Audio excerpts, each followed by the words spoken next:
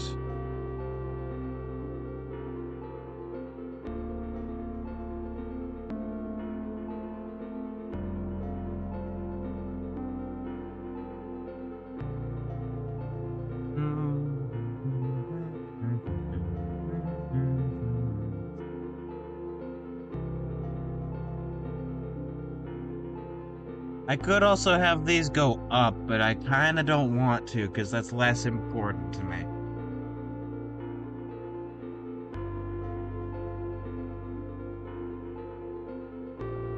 And I can just have, conditional lines based on, the actual objects that I'm working with, so, go to the points.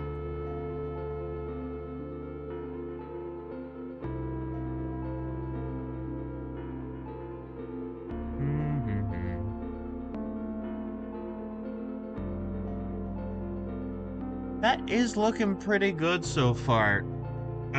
This is a lot of upfront. Let me drink some water real quick. It is a fair bit of like upfront work.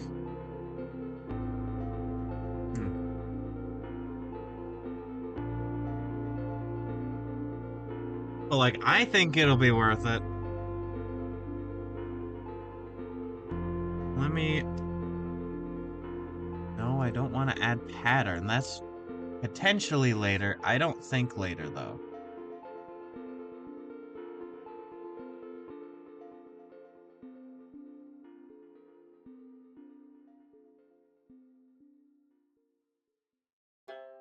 There we go. Okay.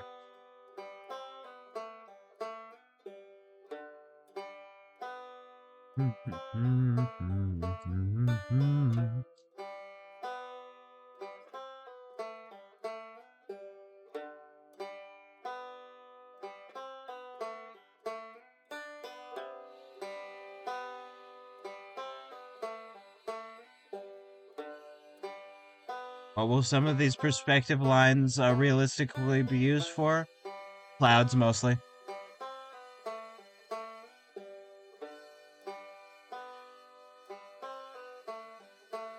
No, honestly, a lot of this will be for clouds. A tiny cloud strife in the sky. Oh, God, too zoomed in.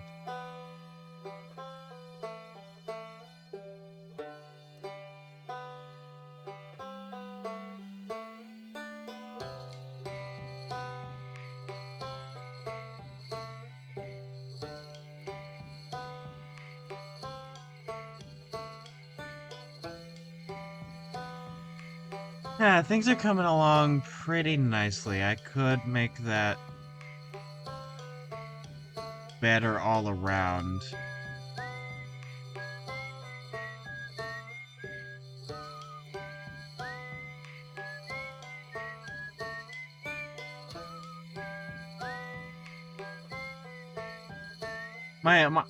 Introducing your new favorite My Hero Academia character, All Around.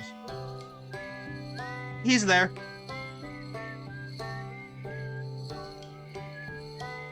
There's oh for one, one for all, and then all around, he's there. What's his quirk? Oh yeah, his quirk is all around. It's there. What do you mean it's there? Yeah, no, it's always there. It's everywhere. It's all around.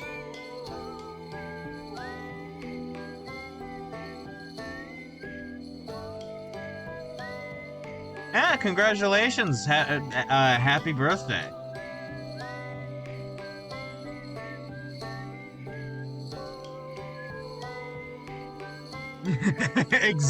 Exactly. Man, this place is empty. There's no. It's like that. It's like that Goku bit where it's like,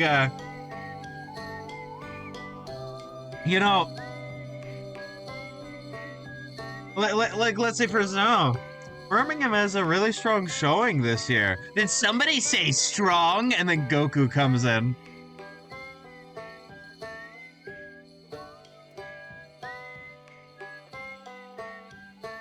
man. And this place is empty. There's nobody around. You could say that again.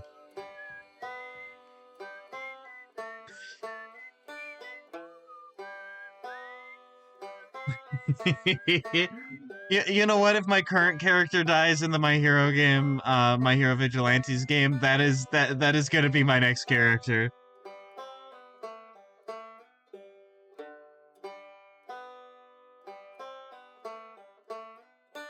His quirk is all around. Oh, most likely. I mean, he doesn't, but you know, it does feel right.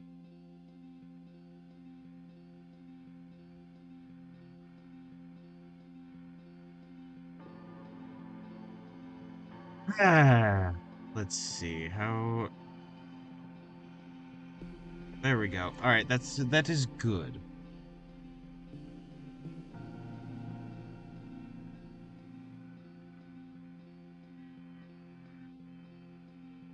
Yeah, no, so I decided to go way overboard with this next piece, I guess. I was originally gonna do 2-point, and then I realized, nah, 3-point. You just got nothing to...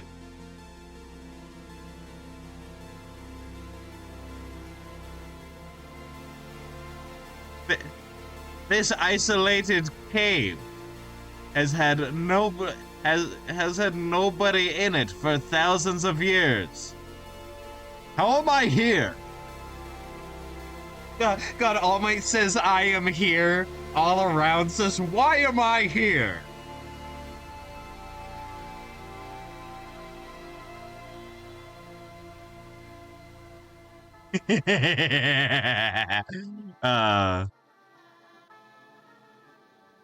You lower you down to 50?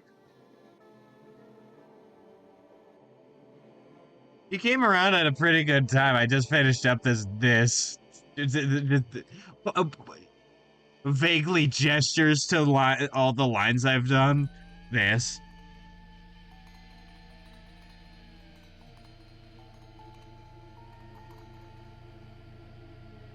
Three-point perspective is a bitch.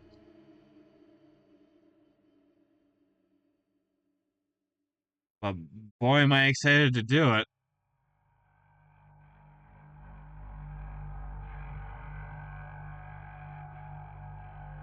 All right, let's see. What is a good color that contrasts? How about magenta? It's so isolated.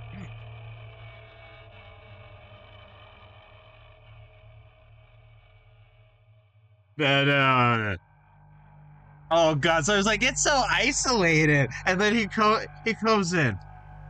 He's sleeping. It was the middle of the night.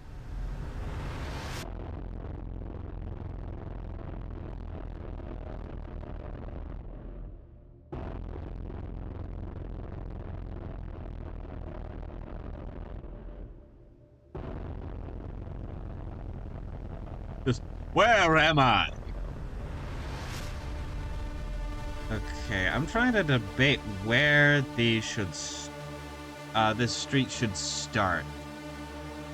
I think it should start because it's just gonna be like I'm gonna just do like one side of the street and have it be sort of fun and cool.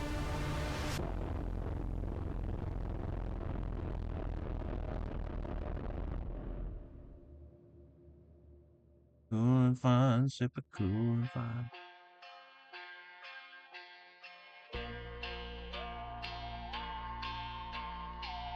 Yeah, like that.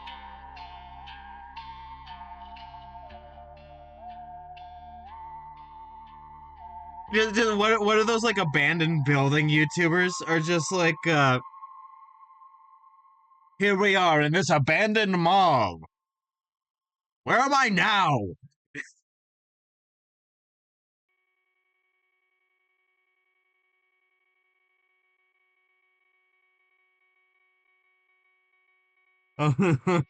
He's called away again. That's so funny. God, that would be a perfect quirk for like a vigilante because they're meant to be like less useful.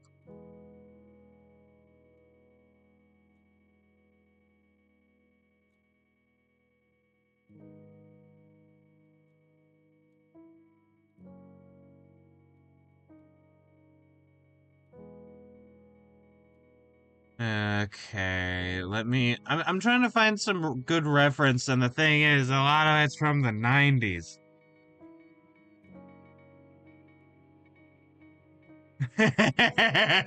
Oh, he always showed up as like one of those background people.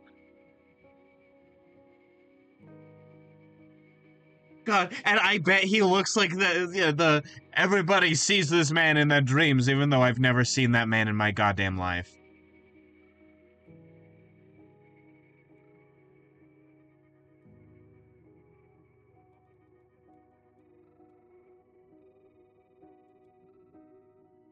Oh.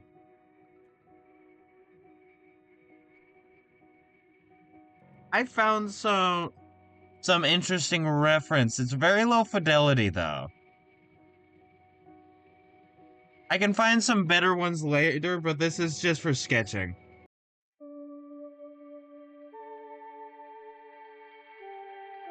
God, we are here. It's just it's just the entire extended group of just weird happenstance people.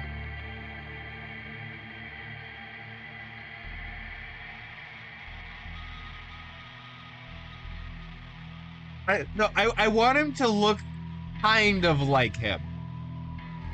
In the same way that Captain Celebrity kind of looks like him, or like Stars and Stripes kind of looks like him. In that sort of like in sort of like that generally bigger blonde superhero with a cape look that is in My Hero.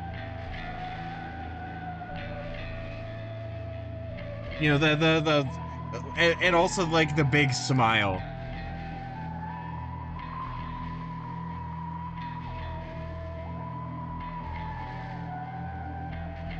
A big smile. By the way, this is Monster. I don't know if you knew whether or not like you knew about One Piece. Uh, I love him. He's a little shit.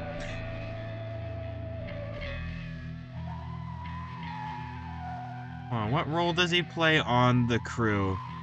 Yeah, no, he is just an actual monkey, right? He is one of the senior officers of the Red Hair Pirates. Like he's one of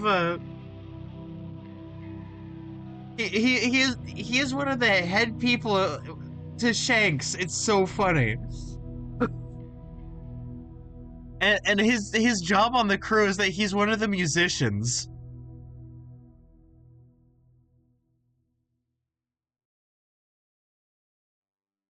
I fucking love One Piece so much.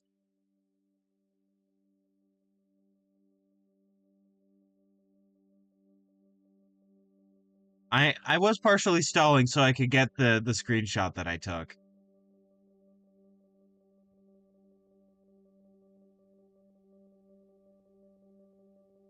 And as you can see, it's very low fidelity, but you can kind of see stuff there.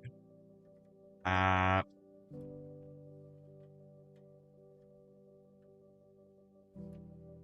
Busha Village. Uh,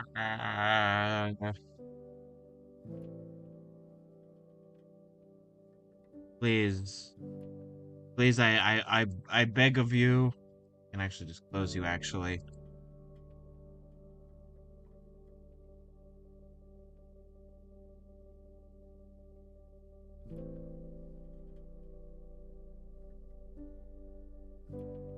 wait, Studio One Piece.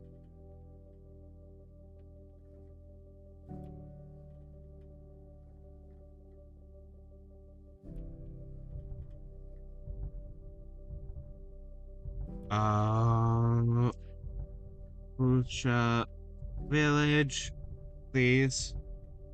Yo, what did you remember?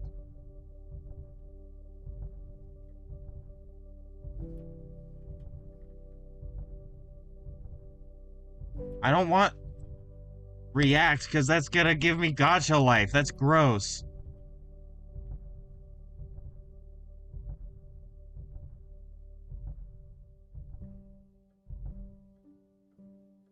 Ah, Spamton G. Spamton, I see. In the flesh. Ah,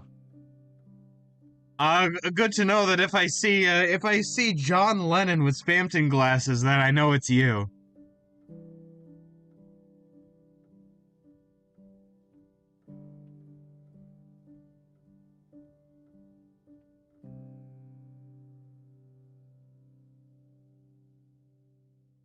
Oh, sorry. I'm looking at Wit Studios behind the scenes production so that I can get a better image of this.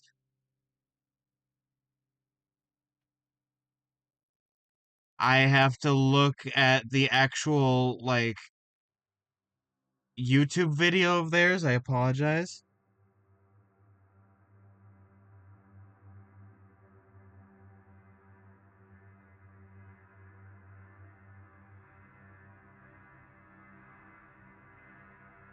There we go. Loser band. I do not care about cheap viewers. I value my viewers. Thank you very much.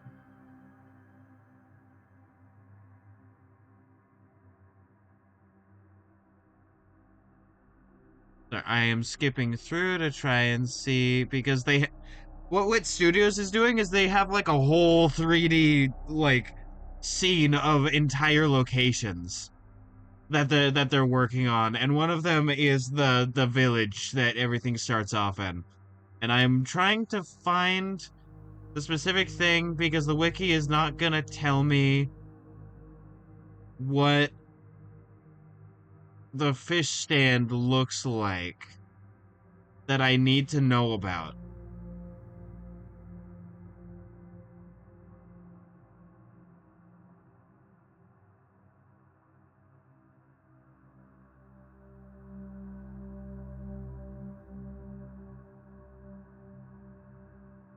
I'll keep that in mind for later. That is a very nice image. Nobody talked about that one. I'll save that for later though.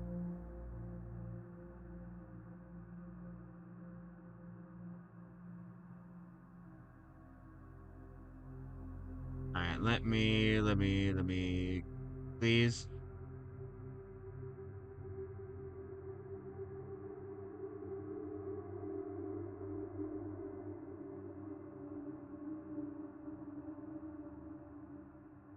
Oh, okay, found it. Found it. I think.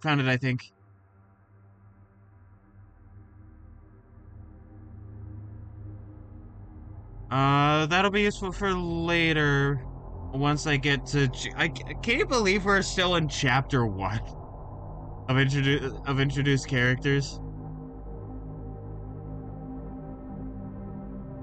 There are so many introduced characters.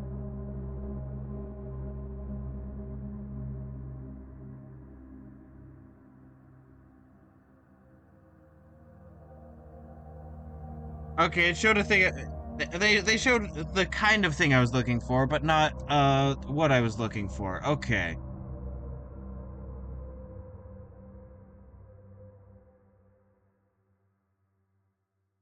Okay, let's see if I can do some conjecture from this. I should be able to.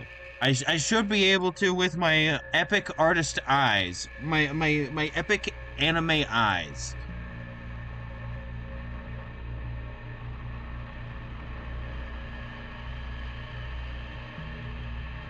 I'll be able to, yeah, go from there. All I need to do is get you back to you.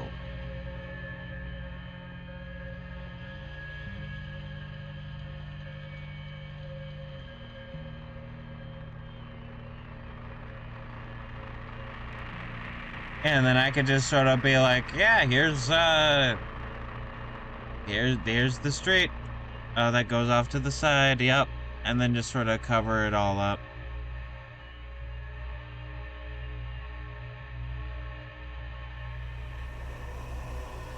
There we go.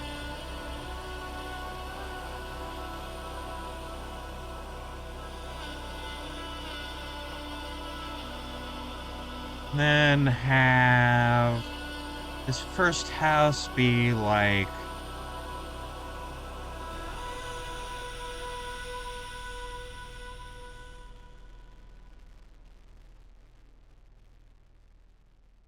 To there, I think? Yeah. And it is mostly square. I consider Wit Studios stuff that we've seen so far official because they are working alongside Oda.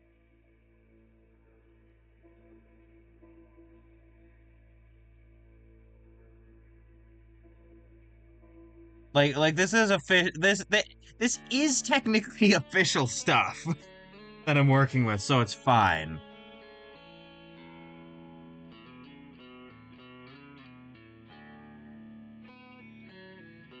I like working with technically official stuff.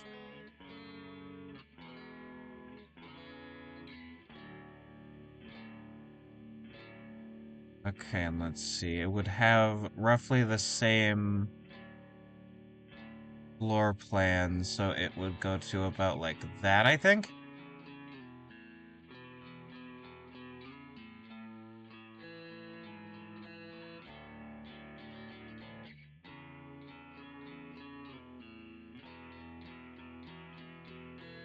I don't know if these back houses here are that important, but I can work on them once they when they matter.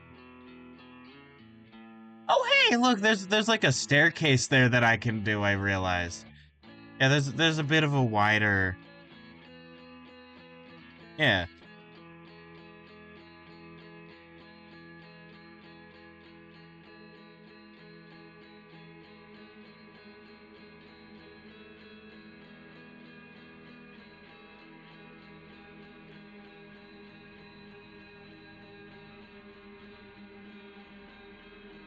And then that could be the floor plan of the staircase. The reason I'm doing the floor plan like this is because the sky perspective is there and everything's gonna be like flowing to that.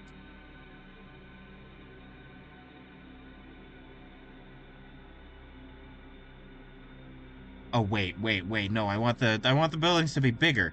Undo a lot of that. Except for except for this. This is fine.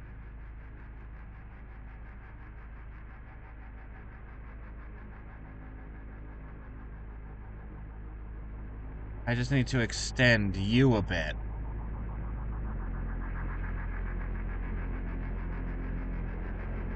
You're you're seeing the fun problem solving stage of art from me. That's it's been a bit since I've done like a big piece like this and had that sort of.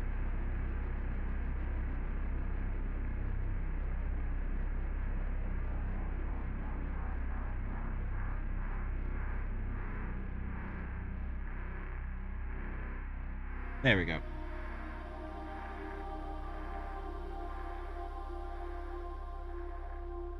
And then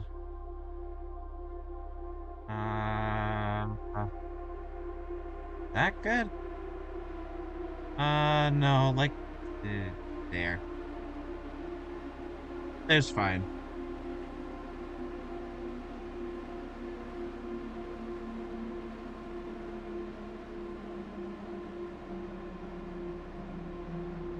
Oh no, that's not fine. It needs to be wider by like a lot.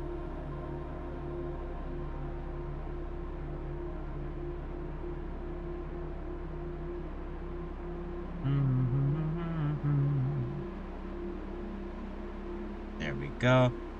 Oh, still not enough. This be good? Hmm. I think I think this is fine.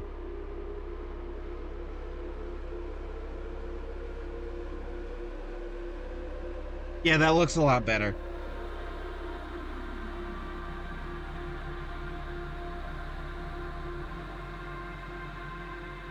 Hmm. Still not quite enough though, unfortunately. So I will do this part.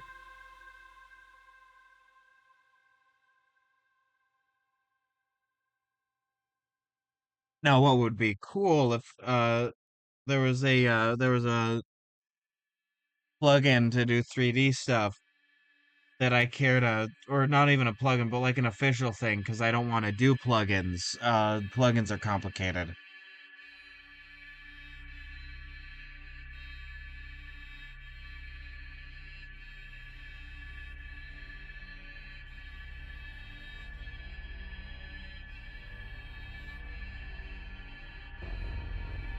And then get you... Where are you plugged in on? Okay, you're plugged in on there, which is great.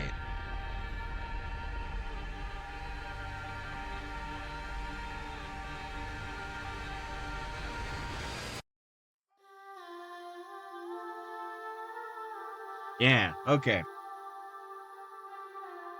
And then here, sort of more in the background, I can have the fish stand, you know, this place. And then have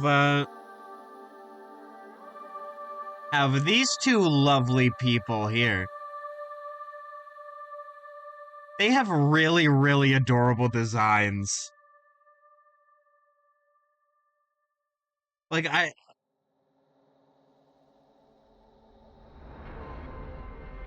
I fucking love a lot of the villagers of Fuchsia Village.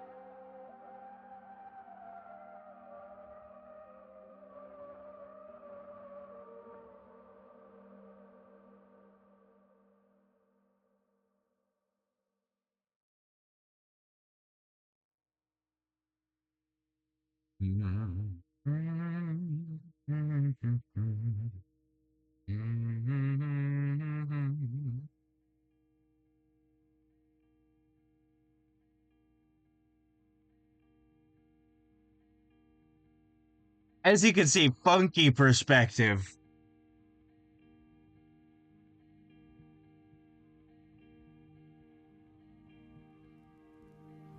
And this is a lot of the fun.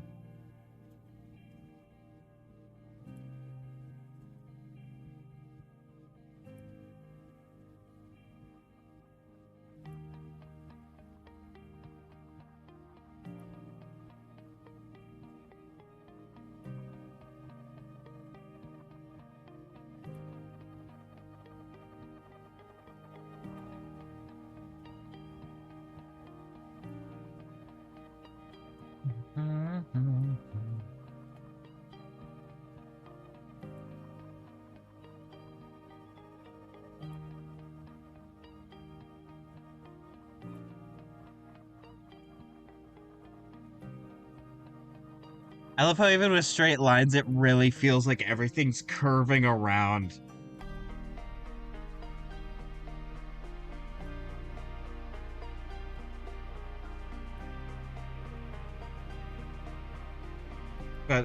Sorry I forgot to read your message. I got busy drawing. Fucking John Lennon as a base for human Spamton. Draw it. Do it. I I believe.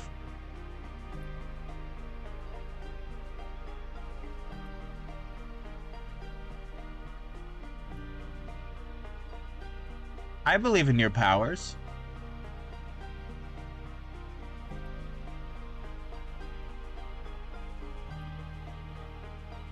Let's see.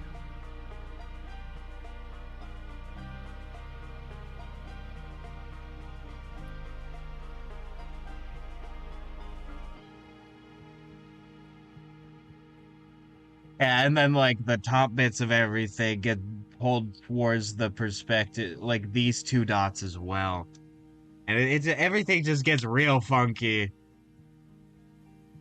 I'm so excited. Because like I could have had this way higher and had everything be less extreme, but like why? Why not get weird?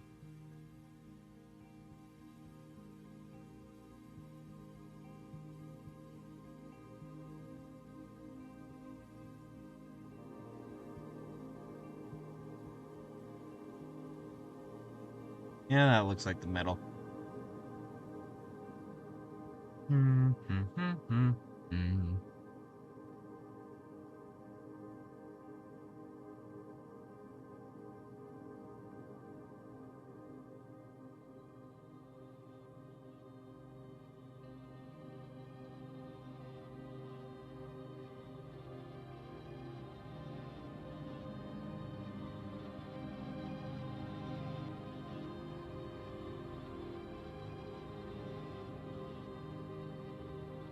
Ah, and like you know, this is nearby the docks, but that's not That's not really visible.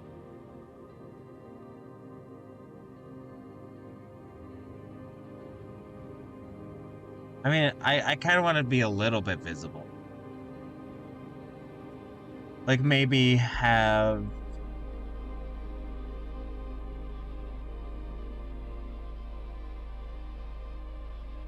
Yeah, like have it go from here to like...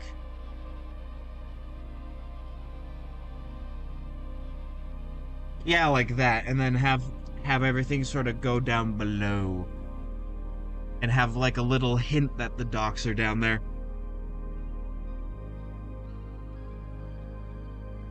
Oh, what are your thoughts?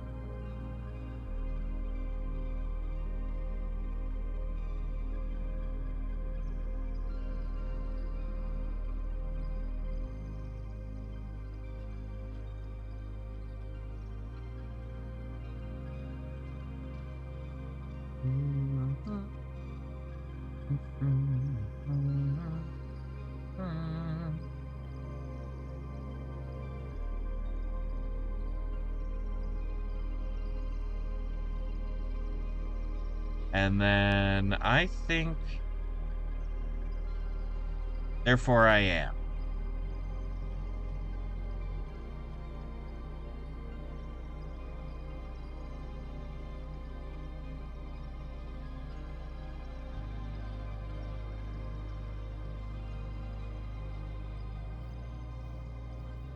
Yeah. Yeah, I'm thinking therefore I exist. Here we are.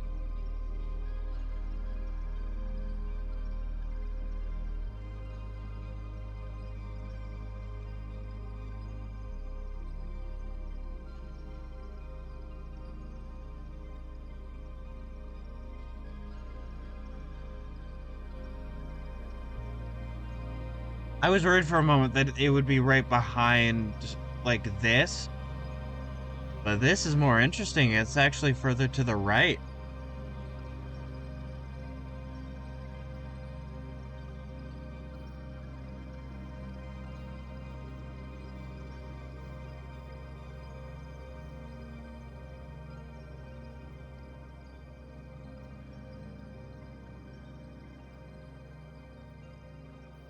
Hmm. And then finally, almost but not quite at the convergence of the road in the distance, so around here.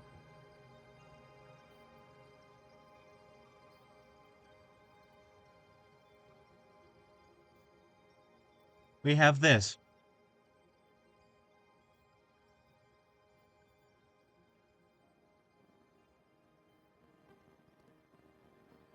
Okay, and the most important one is this one.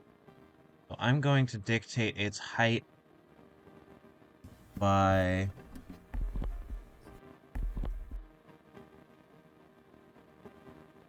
not that way. But definitely, yeah,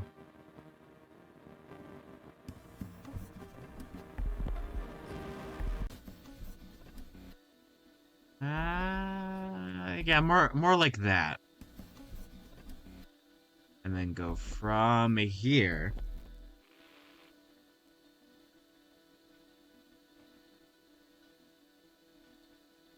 Or more accurately, if you're cool and epic, like so.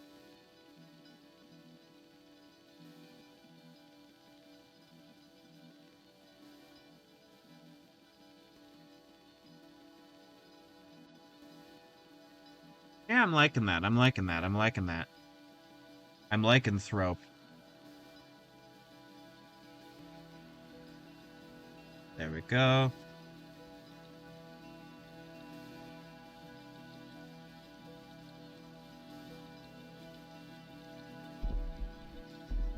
Now, all of these will have different heights, so I'm going to erase these lines just so that things will be clear for me later.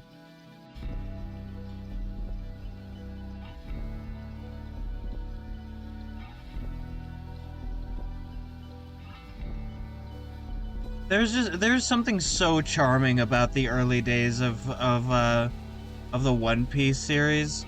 Because, like, looking back now at all the fucking absurdity that's been going on, it feels so nice. It's, like, nice and quaint and, like, lighthearted isn't exactly the right word, but, like, it's so good. It's so nice.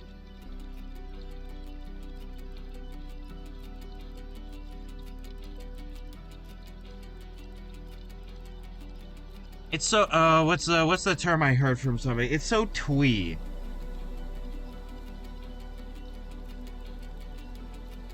Oh, God, no! No! The curse.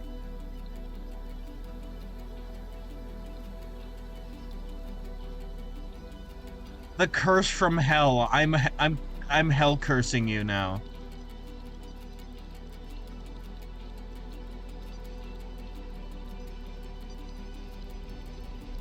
There we go. Okay.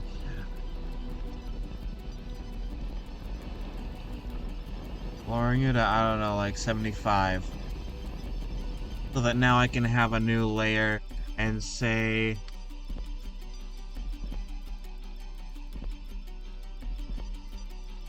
Buildings perspective. There we go.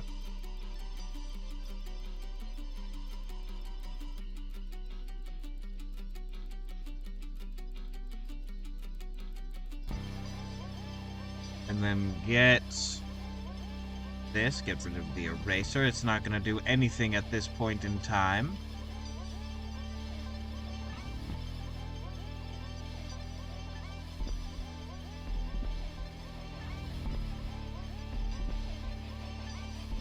And then sort of just redo a lot of that to be not on the layer with the screenshot.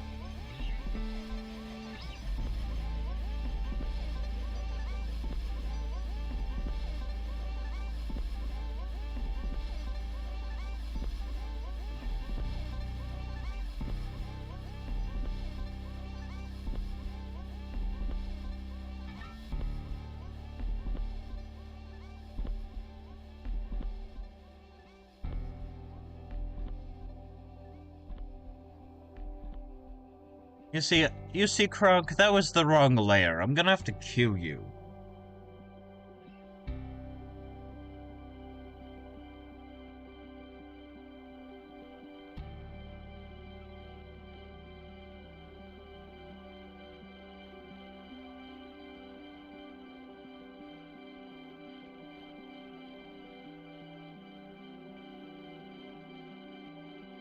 A very, very cold, a very, very, common take. I like Kronk.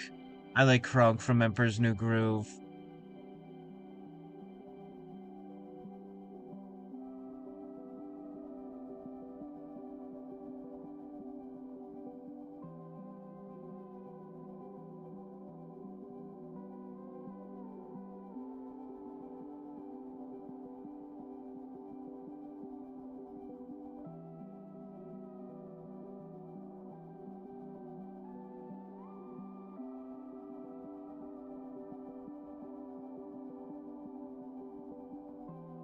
Wait, wait a minute.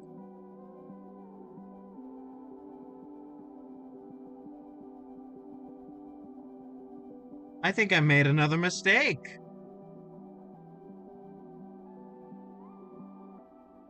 Eh, that's fine.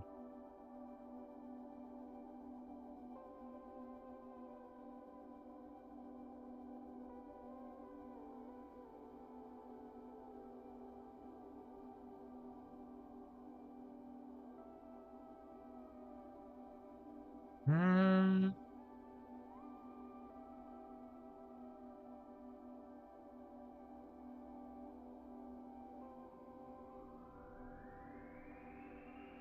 Make things really fucking weird. There we go.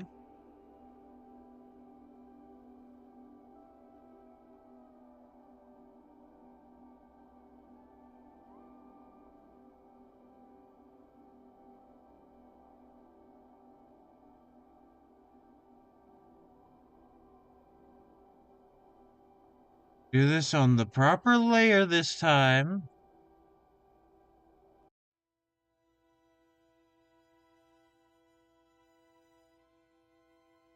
I'm not a hooligan or a charlatan, after all.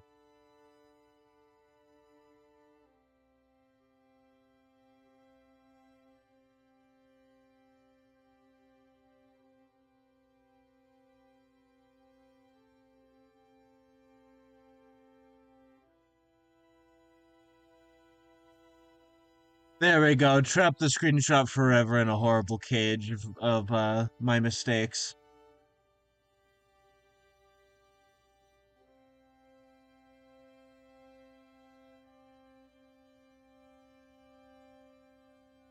There we go.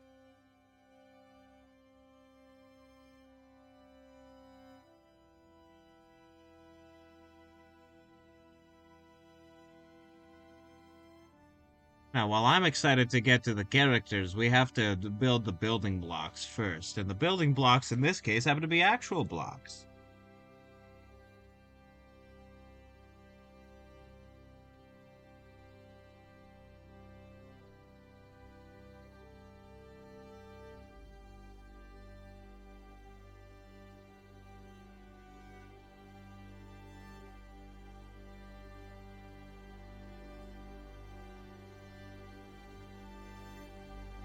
So did you do anything special for your birthday, or did you just sort of go out, eat, have a good time, get recognized for who you truly are, John Lennon?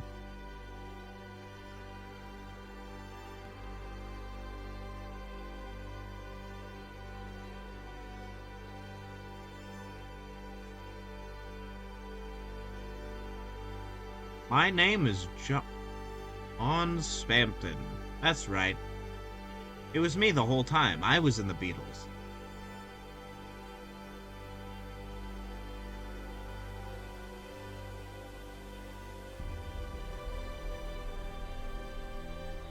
Let's see, we have that one.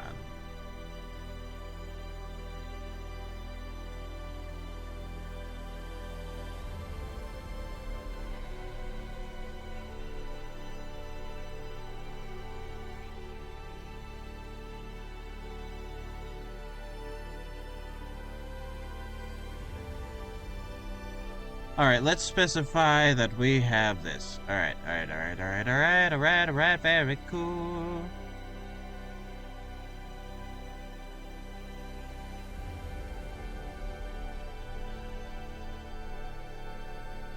And that's just the horizon line.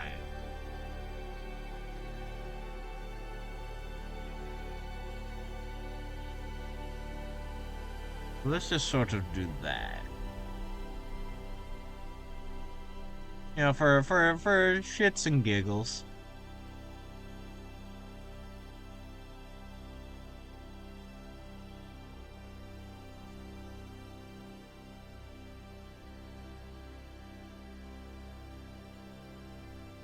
Okay. And so next is this one. Next is this building. Which is not quite twice as tall, but certainly taller.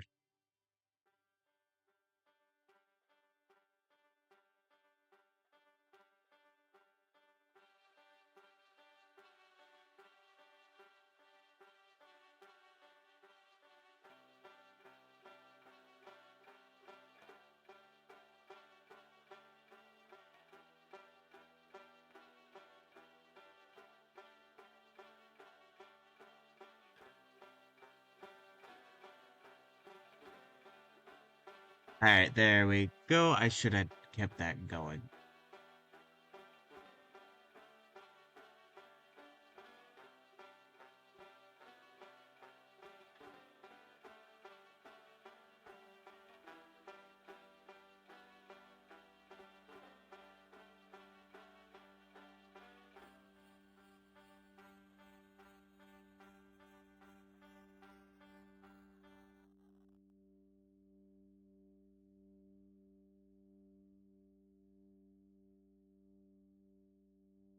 Also, fun fact, if this were to go far enough around, uh, then you'd be able to see stuff from behind, sort of come back up behind, to the vanishing point, which is very cool. But then at that point, it turns into a different weird perspective, which I don't know how to do.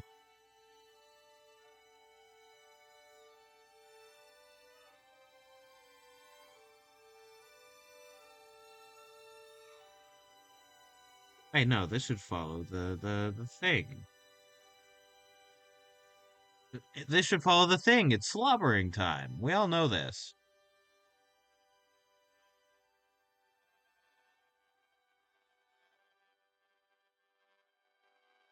Many such cases.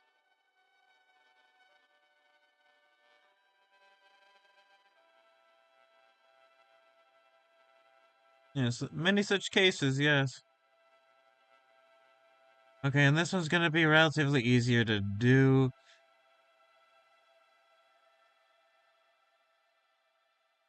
because of how the roof is. This roof is gonna be a little more difficult, but that is fine. That's for later me to solve.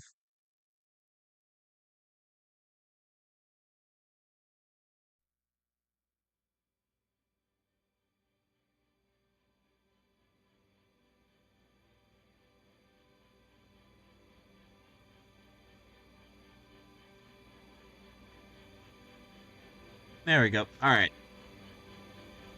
Sick. And now you're starting to see how things come together, and I think it's well. I think it's starting to come together well.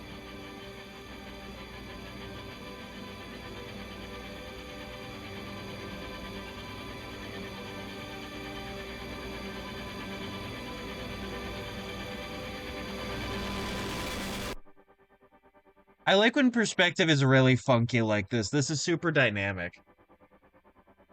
And then I get to have the shadows come from this and have it be yet more perspective, which will also help me learn more about shading.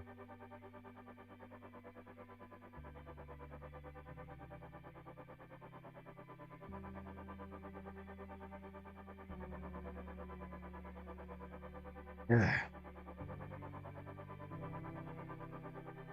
There we go. Amazing.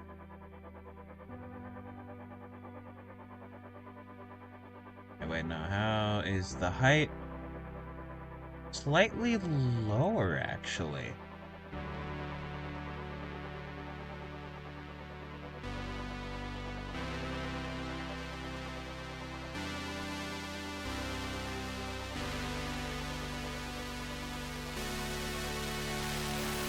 Let me just get rid of this real quick. You know, just sort of clean things up along the way.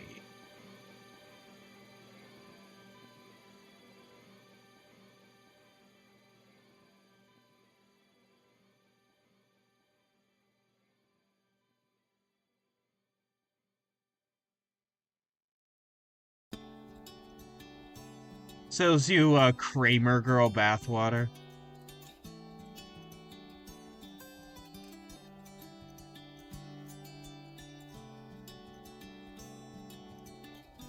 This was a scam. You were trying to get gamer girl bathwater, which is also a scam. So in reality, I double scammed you. Bang zoom, I win.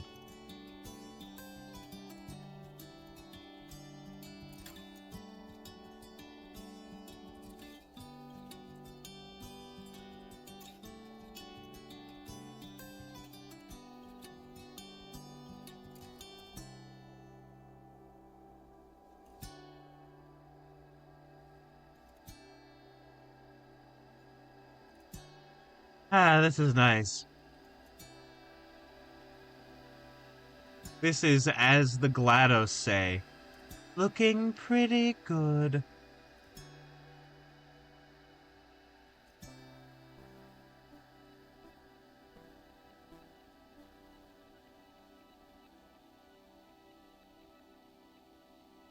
And it has a door on the side to the top, because it looks like there is sort of a second story to this.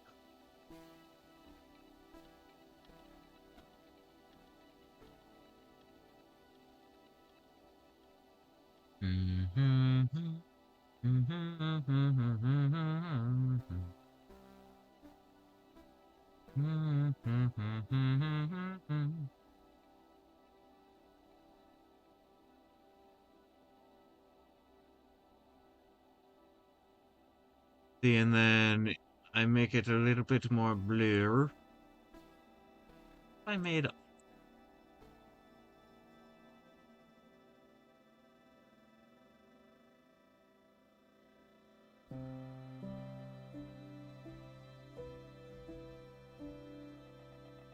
Alright. I'm pretty visible.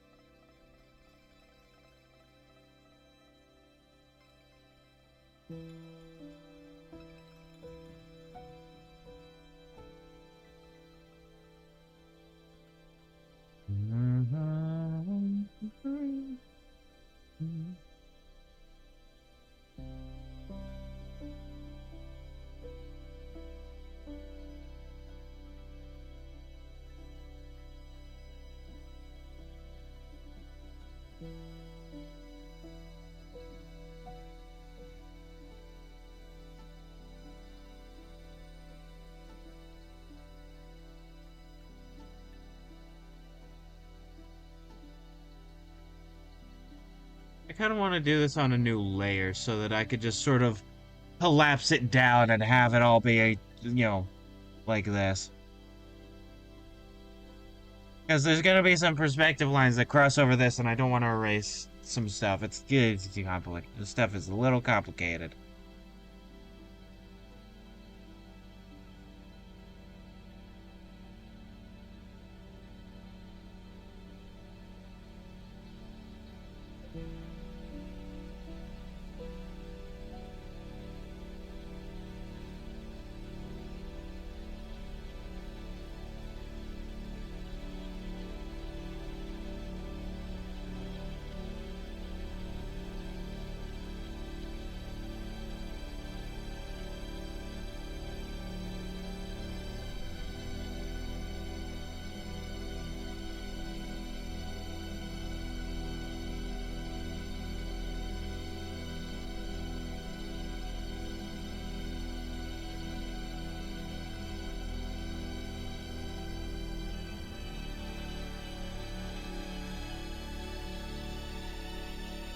Hmm.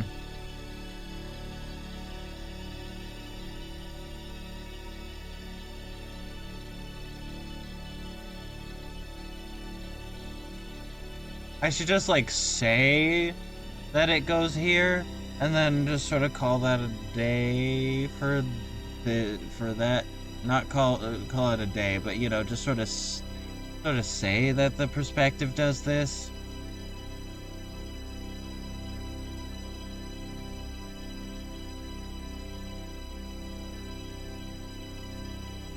It was like, look at that.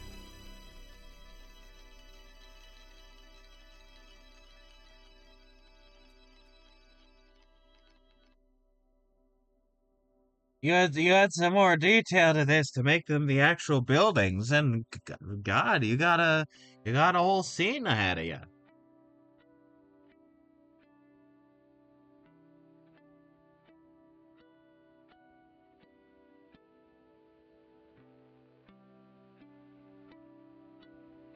Mhm.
Okay, so I am going to...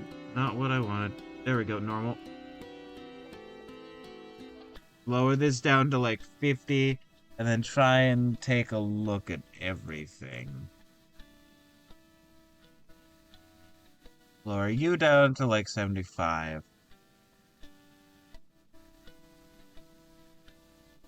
And then you can start to see like the idea forming in my head. You know, there's gonna be like whoop slap somewhere back, somewhere back here. There's the people who are gonna be in the stand, or like maybe whoop slap is a bit more forward, running after him, and then monster is like big in the foreground here.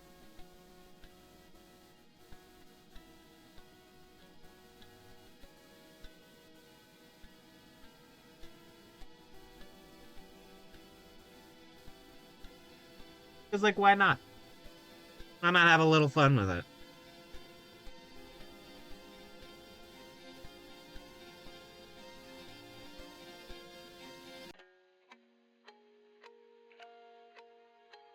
I like that the perspective is like mirrored.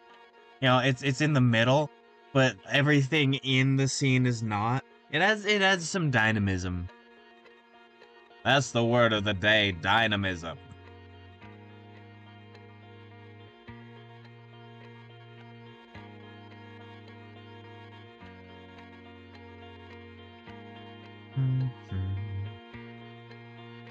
Probably work on this some off stream. So just so that we can next time get to more of the exciting stuff.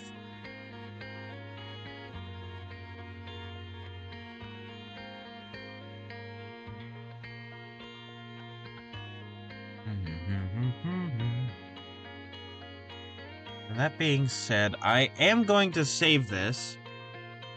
File, save, create documents.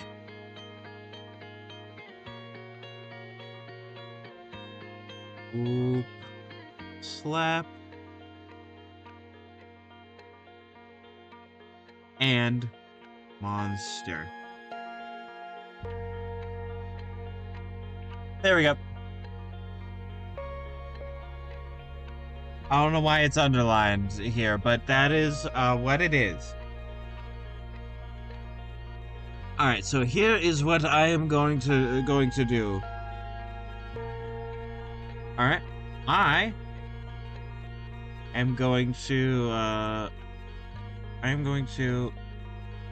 BRB once again. I apologize. And then after this, we will get to working on more of the just chatting screen asset. Alright, I have returned. Hello, hello, hello. Alrighty, as I said, I'll be right back, and now we shall get to working on asset. Very cool and awesome. Let me see, file, open.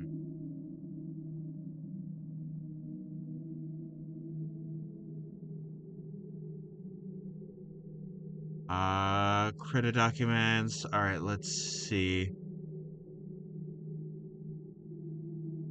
Probably higher up. Let me.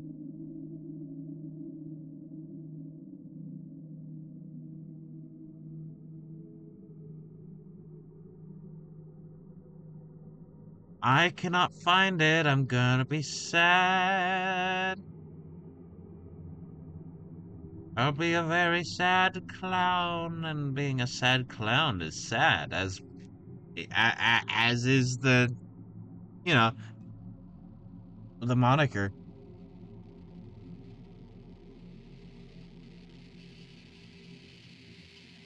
Okay, let's see.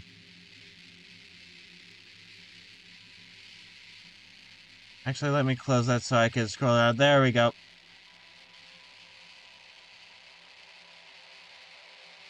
Here we are.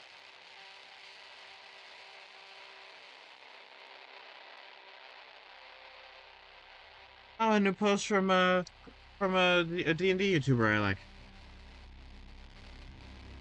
Splendid. All right, let me clear that. Let me go to you. There we go.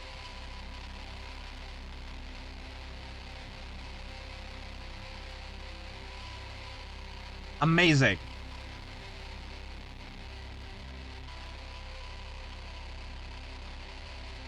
I want to figure out how to do multiple, like, transitions. Because having curtains that like purple curtains that close with a bunch of like golden silver baubles jingling. Uh, to do the fortune teller is very cool.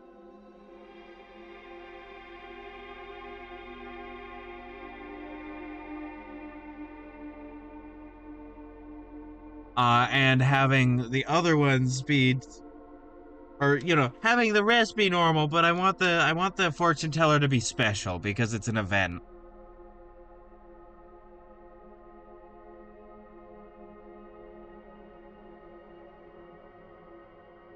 Because it requires channel points. There's a maximum number that can be done during stream, or will be able to be done. Yeah, you know.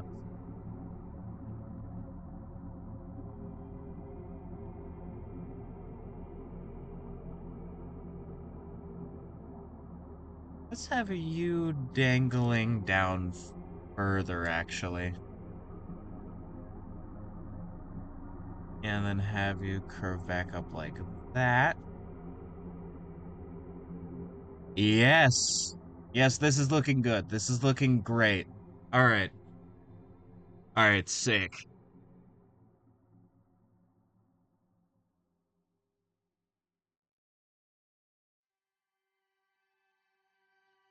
What if we also had this?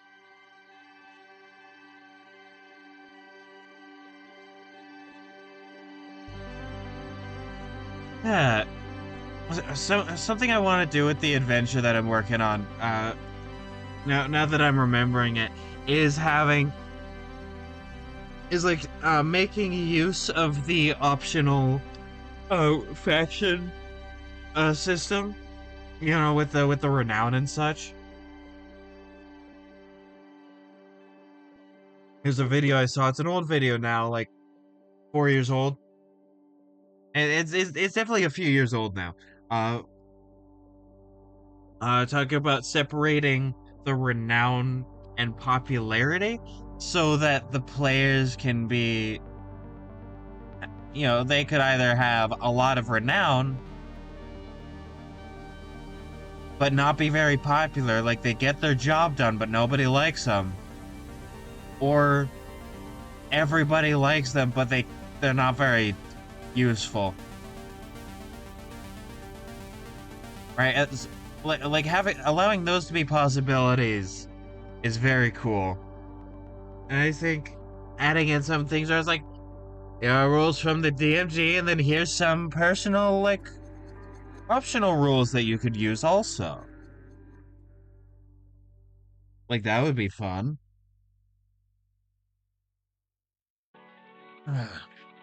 Popping my back in a silly way.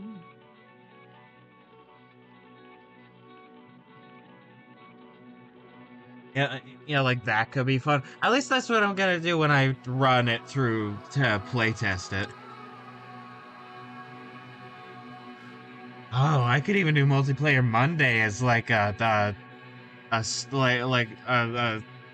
sometimes doing tabletop games, because that's multiplayer. Those are games. Now, do I actually want to do that? Maybe not yet, but maybe I want that to be the whole special event or whatever.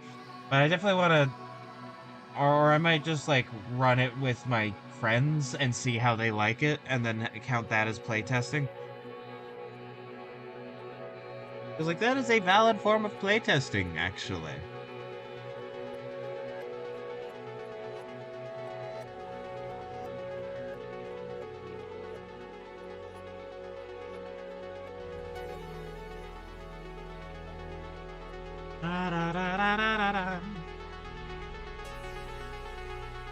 Also, when working on assets, after being done with like this whole screen, obviously gotta like get to work on doing the actual PNG tuber model that goes with this. And once that's done, I'll just be put in my back pocket until things are ready.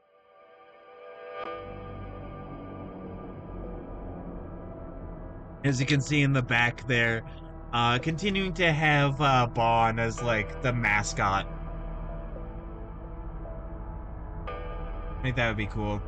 I think. I'm pretty sure I already said that, but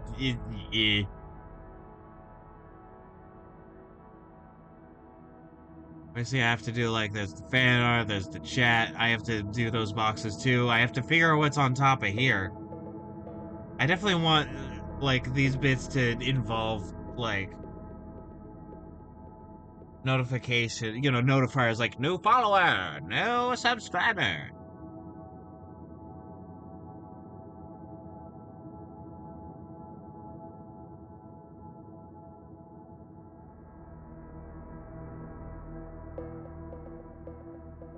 Like I could also have the welcome to the Grand Circus, or just say have the welcome as like a follower thing,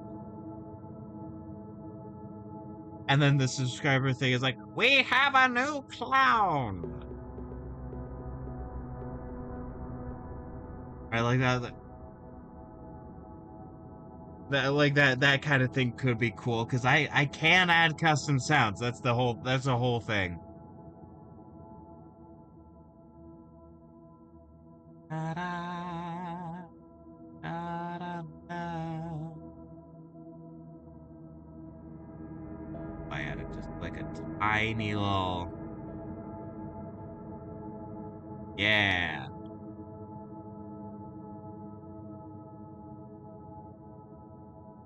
And I kind of an interesting idea. I don't know how well it's gonna work.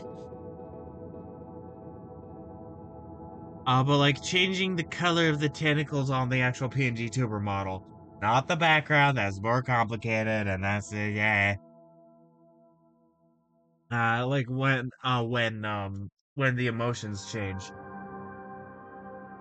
or at least like change the eyes. Right, changing the eye color could be cool, along with changing the expression of like the actual figure. The actual ringleader.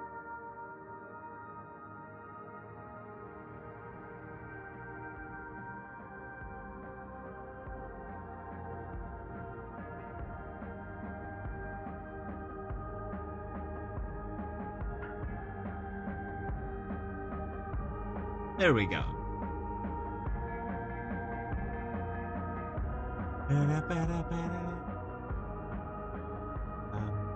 There we go.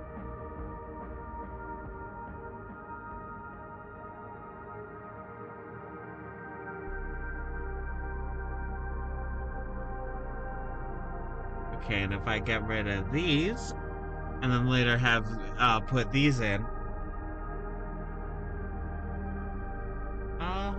I'm trying to see how that looks.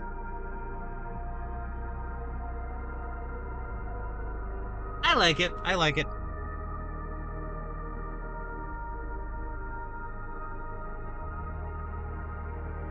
It's all gonna be lineless, though, is the thing. Like the whole point of all this is that there's no actual like line art.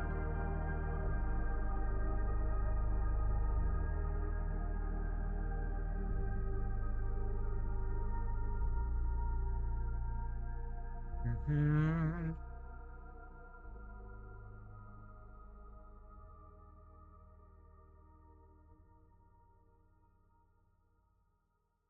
I get rid of that. Then once I do all the tentacles, I can also add an extra shading onto the things to show like the actual the fact that they are actually part of the scene, which I think is very cool and useful and good and awesome.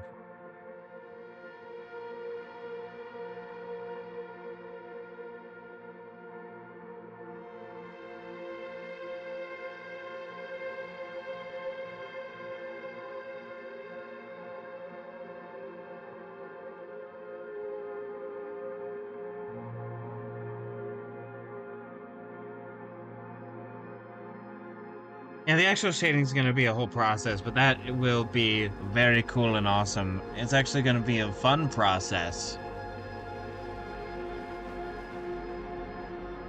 Yeah. And once this is done and I do that the PNG tuber, then I can do another screen and a PNG tuber, and then another one, and then another one, and then another one, and then finally another one. And all those will be done, and then I can do a transition between the two. Or between the two. Between everything. And then that'll be super cool and professional. Oh yeah, and also I need to do another one. But like I kinda have to wait until I'm done with all these to do that. It should be more than fine.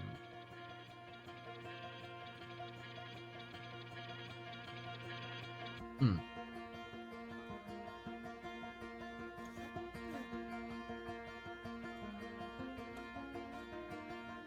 Let's get all y'all back on there. There we go.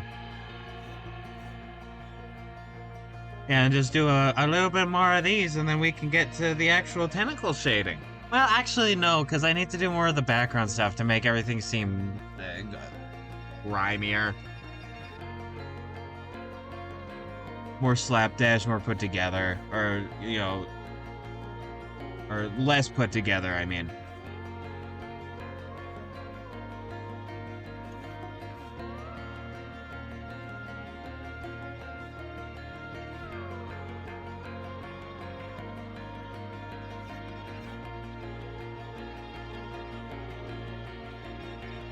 I didn't want too many tentacles, but I also didn't want too few. Also, I think I'm getting rid of my idea of doing an animated background. Since, like, I feel like it would distract from the, like, dynamic movement and stuff that I want for the model.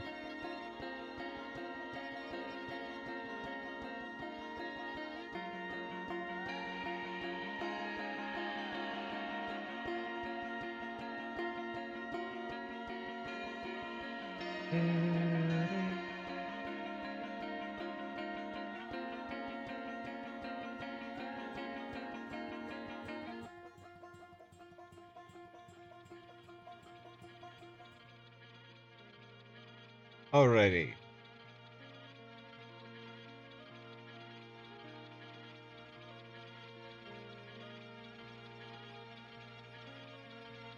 Okay, with you. So yeah, I think with a couple of y'all, it could be cool to actually go back and be like, ah, yes, it's totally coming out of the eye. No, I don't want to change the size from default. Thank you for not asking.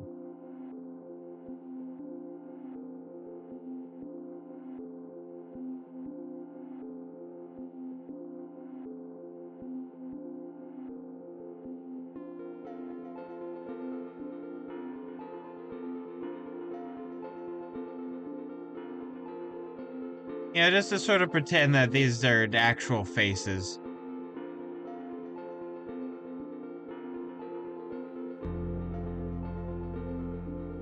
Things will be better once I do all the supplementary shading and everything. No, it should be fine.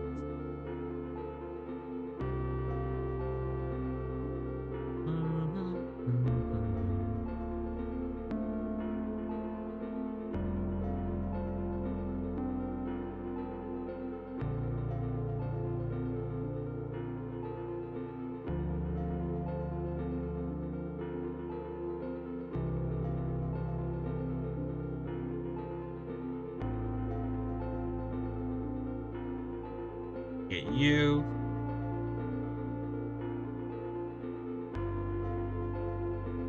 I don't want too many of these, just in figures where there's just like not that many tentacles. So I'm just gonna get you. Okay, so most of you are fine.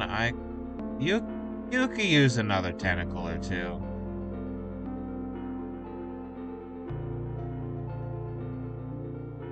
Let's put let's load up your plate a little bit more.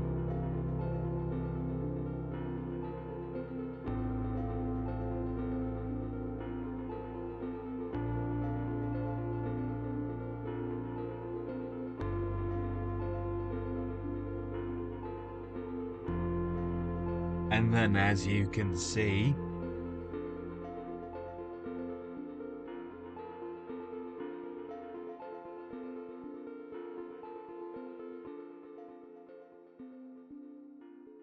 this is gonna do something a little interesting where it's gonna come back around.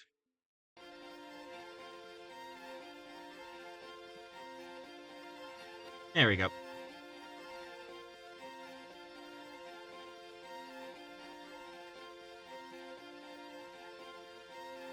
And with this one, I just haven't done this one yet, so I'm gonna do some sort of.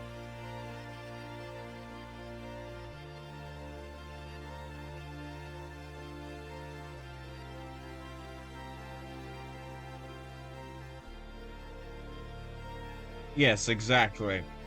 10 out of 10? A 10 out of 10, more likely than you think.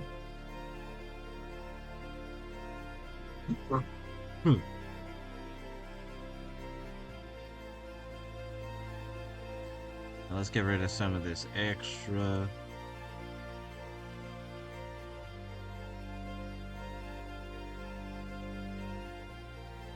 Let's get you taken down a few peggies.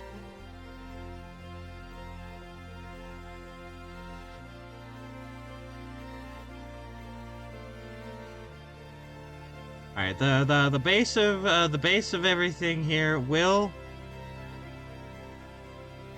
change as things go from the center to the outside. Okay, let's change your size. I don't know, like 15. 15 is good, I think.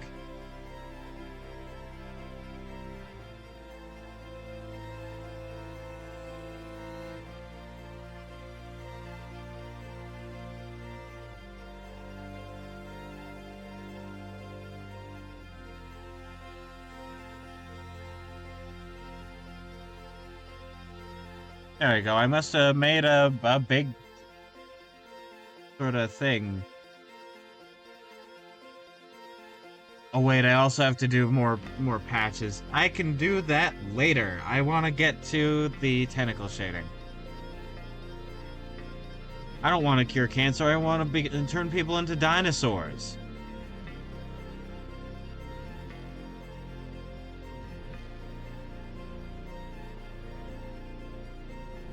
Actually, let me actually like lower this opacity so that it's like 50, I think. There we go. That is very good.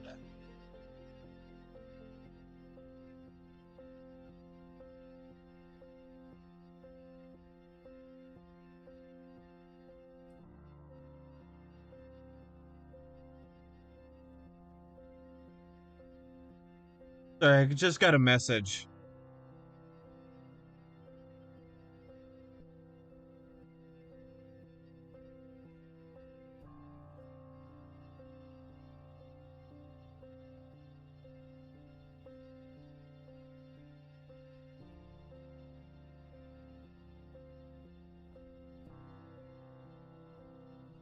Alright. Message sent. Hip hip, hooray, and so on and so forth.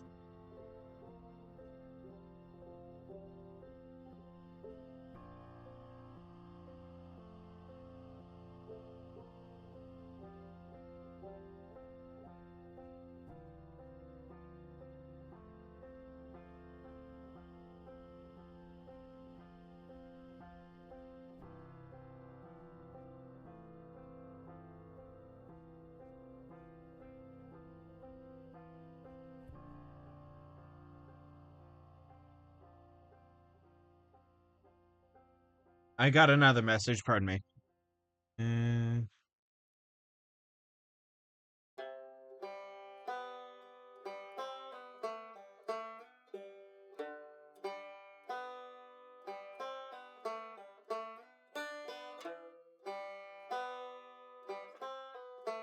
There we go. I can turn you off. Actually, no, I need to not turn you off first.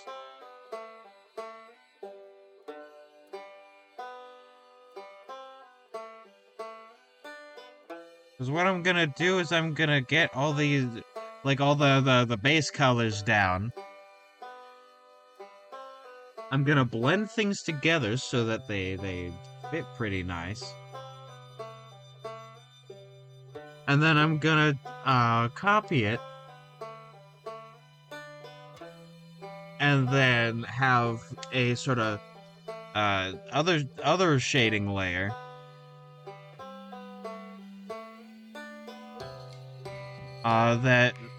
that like this one overlays on top of,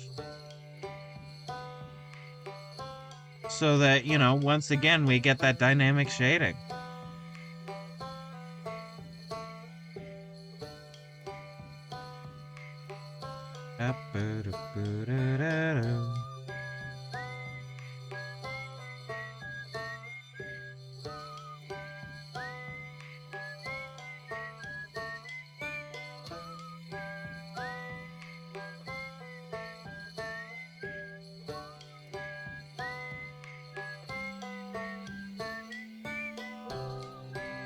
I just love making art, doesn't everyone? And then it cuts to some like loser asshole, like generating from a prompt.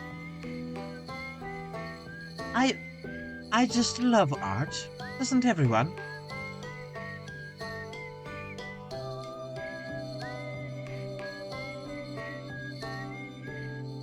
Like, there are people that considered artists to be pretentious. One, I have never met a less pretentious group of people. And two, if they were pretentious, good. They put hours of work into this. I think I'm like the master of the brush. Like, no, not in the slightest. I'm not.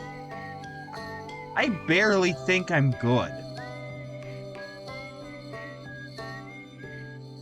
Like, I make mistakes all the time. I I just do stuff that ends up not turning out how I want it to. I see people who are better than me, and then I compare myself to them, even though that's not good or healthy.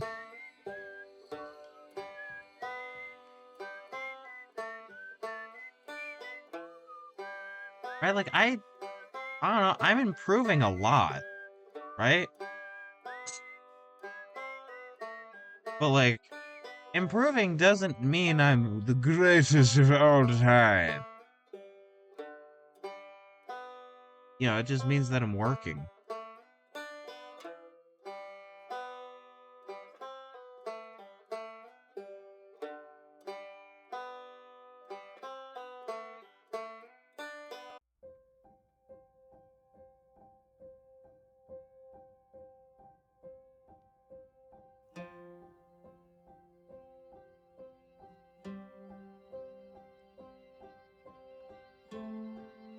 If you're the kind of person to generate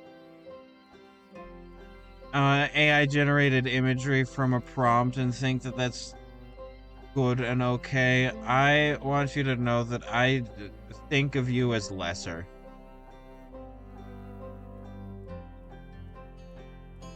Now, this is not a permanent state, mind you.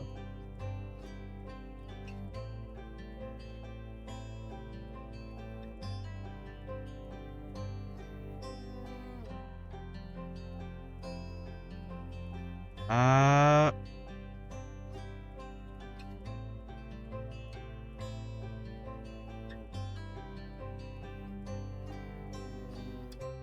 Sorry, it seems that somebody is at the store and asking me what I want. So I've been sort of messaging, being like, they're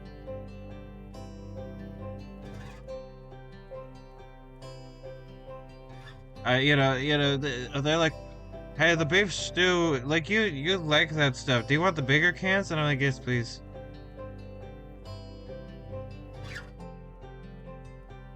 Yes, I like the bigger cans.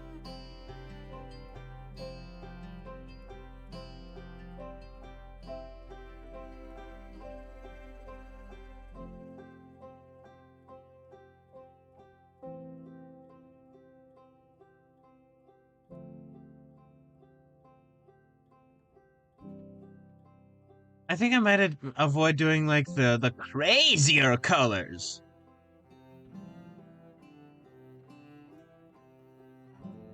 For the shading for this, because like this is nice.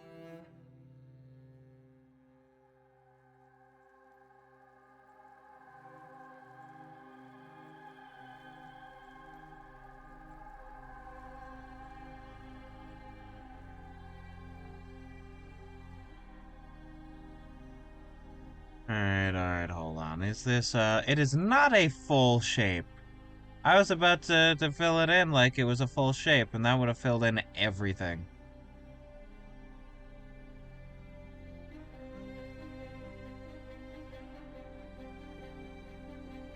Let's see now. Okay, that let oh, you sly dog.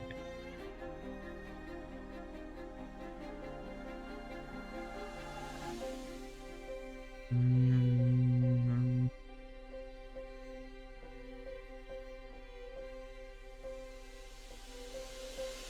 There we go. And then just let me fix this up and we'll have this solid shape.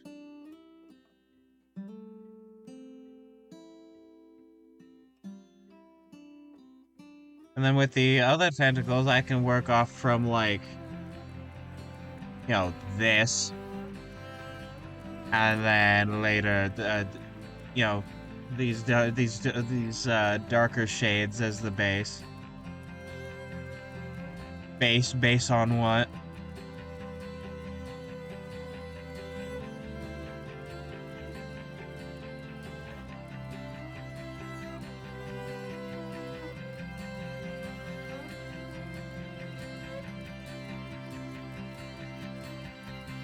Okay, now it's easier for me to see. Very good.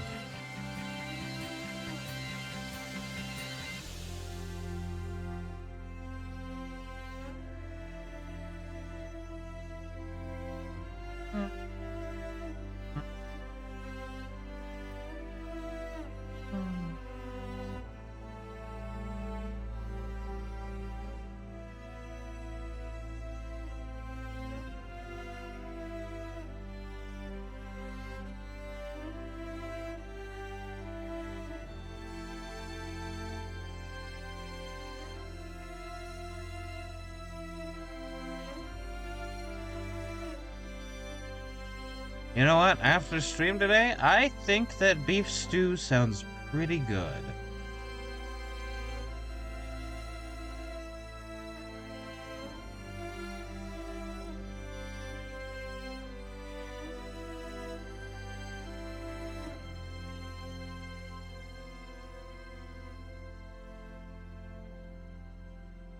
Now that there is a very polished shape. There we go.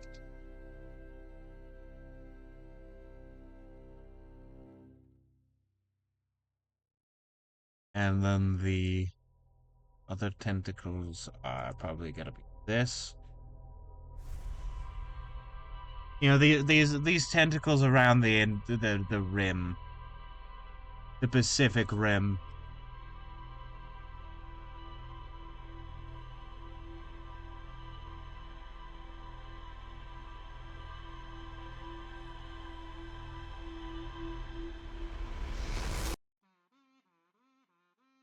Just because that is a bit easier.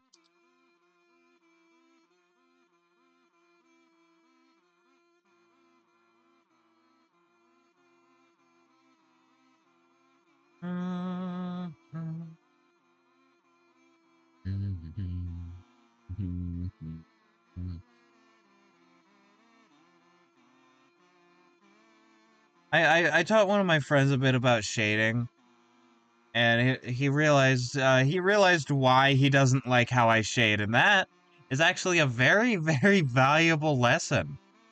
Uh, because it turns out figuring out what you don't like about something is a very helpful step at figuring out how to not do it the way you don't like.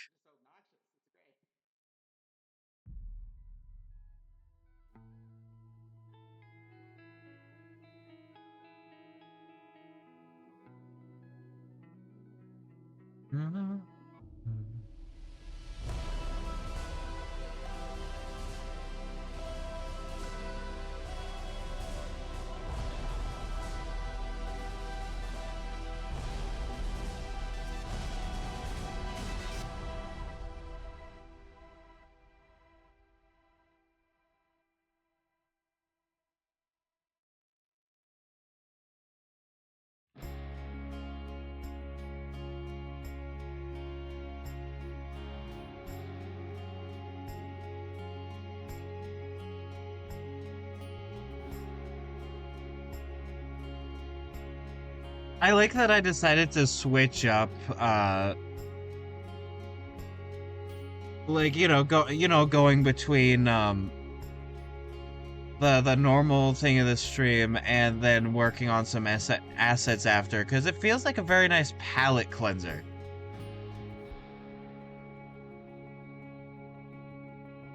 Right, like working on one thing for a couple hours and then moving on to work on a different thing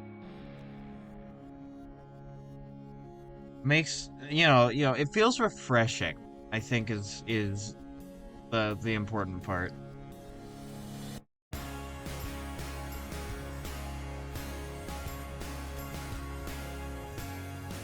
I could make this more complicated, and I probably will down the line. But in the meantime, it doesn't have to be more than a few shades so that I could, like, just, blend these together.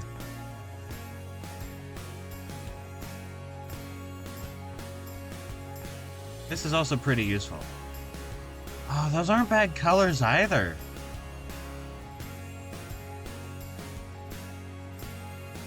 That's probably gonna be for a later thing though.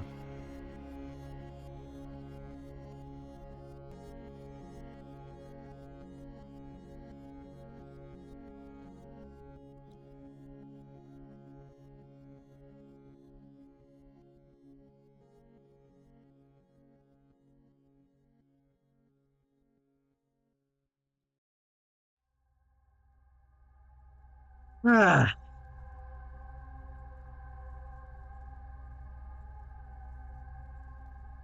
Doing a lineless art piece, or a mostly lineless, whatever I decide. But doing a lineless piece is a lot more like polish along the way rather than polish near the end.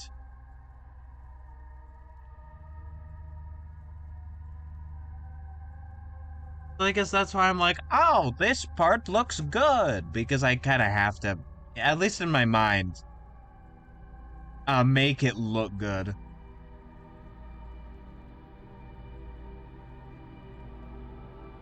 Right, like it can't be too rough, because if I have to go back and just have a whole, like, phase of it be fixing things up, then I'm not gonna finish it.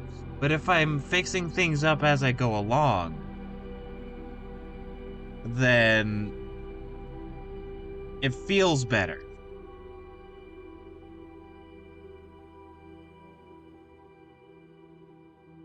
Like, even if it's the same amount of work, technically, it doesn't feel that way. Sort of like that, more recent, Zbashu, video about, keeping the pace of play, where it's like, ironically, the game has slowed down, but everybody is more engaged, so it feels faster. Or that's not the exact words he said, but that's the vibe. And so I guess that's sort of the same thing with this piece, where like as I'm doing stuff and making everything feel finished along the way, or more finished along the way, keeping things neat, uh, it's not any faster, but it's keeping me more engaged.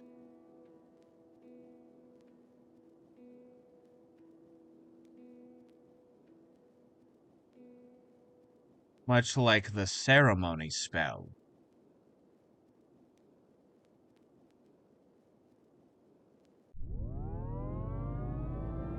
Because that gives you +2 AC for a week after getting married.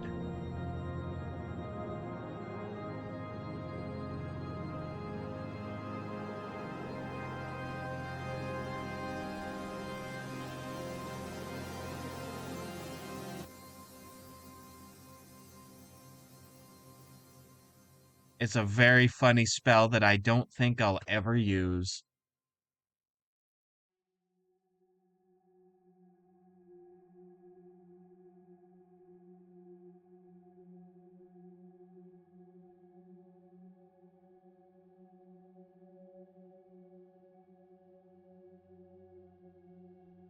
Oh, wait, this is part of this, which means. Ah.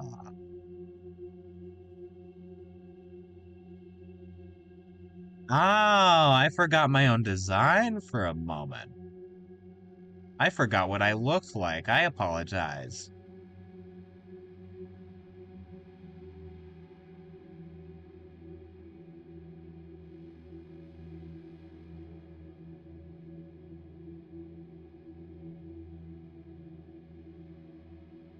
There we go.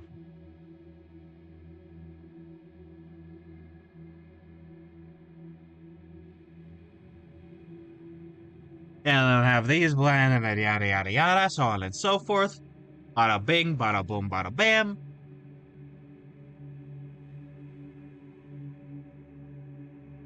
And then you will get yourself a brand new car, but not really.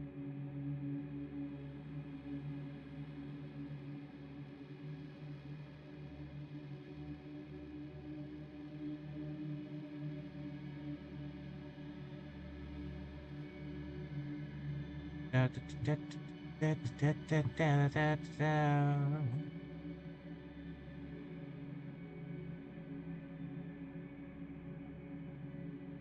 then I think as it goes back, it's definitely gonna get darker. I think that each of these will be a shade darker than the like model they're on, or like the figure they're on. I rather.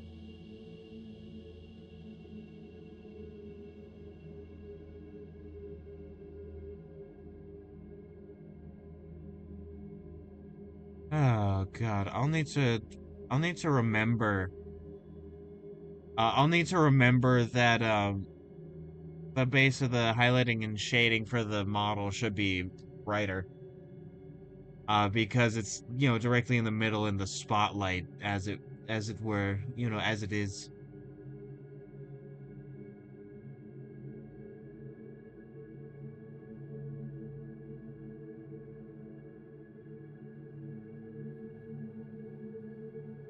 So hopefully I will remember such.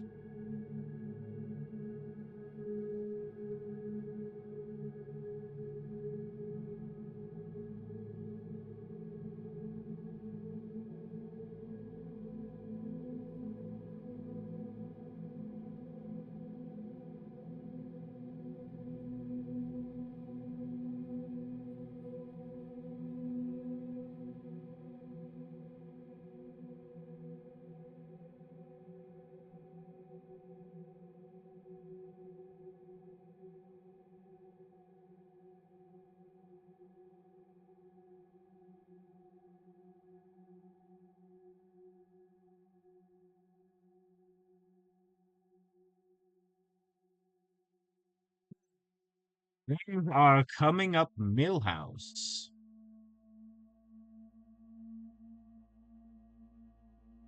All right, there we go. I wanna get up and say, good morning, USA.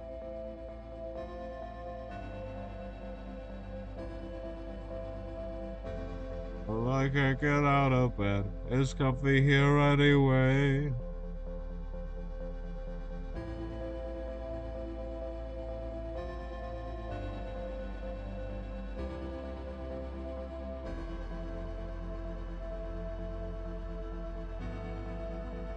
I keep thinking about fun characters that I'm creating for the adventure.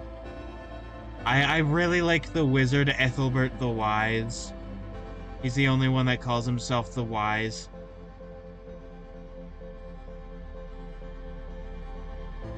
He puts on puppet shows for the local children on weekend evenings.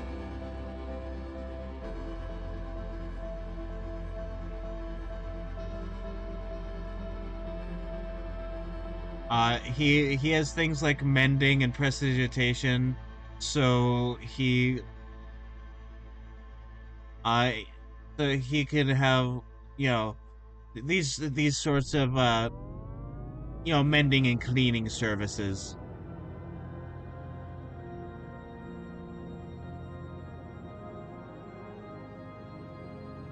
And I think what makes part of him fun is that he only has one damaging spell. Now, the original idea was funny, ha ha, fireball, but I got convinced to do lightning bolt.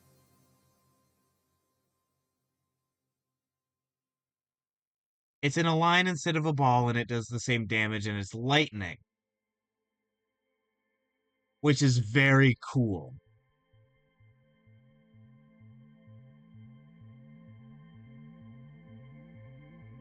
I mean, lightning's very hot, but cool. It's awesome.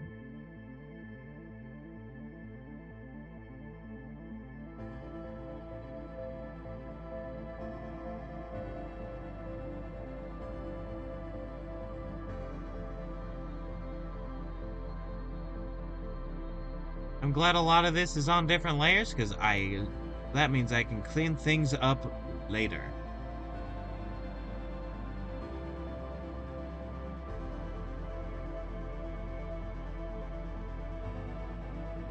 I got Francine and Klaus, but Roger's still in my house.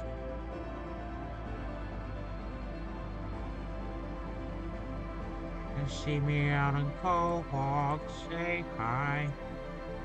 Meet me in the clam, I'm a talkative guy.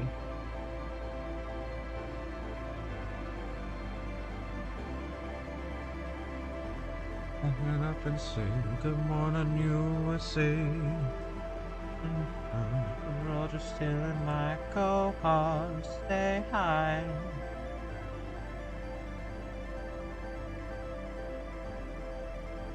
Alright, there we go.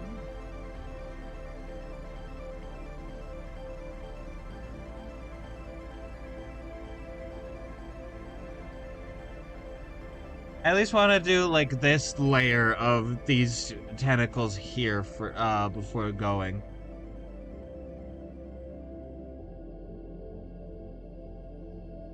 I'm trying to get used to streaming longer than 3 hours again. Cause like I love streaming. Streaming is super fun.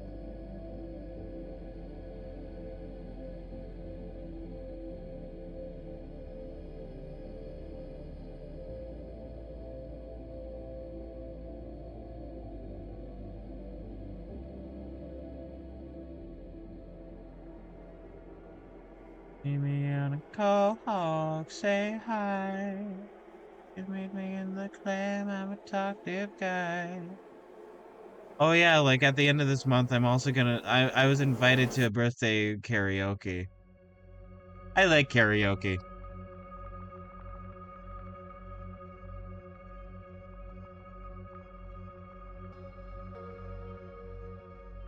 I think I want to do the Bowie version of Man Who Sold the World. You know, the original.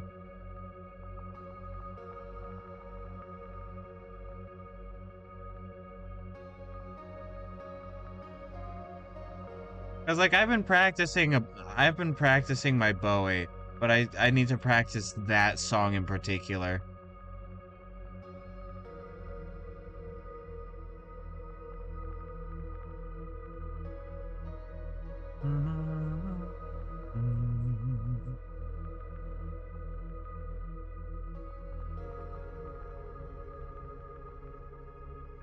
Dancing in clouds, but water still in my house.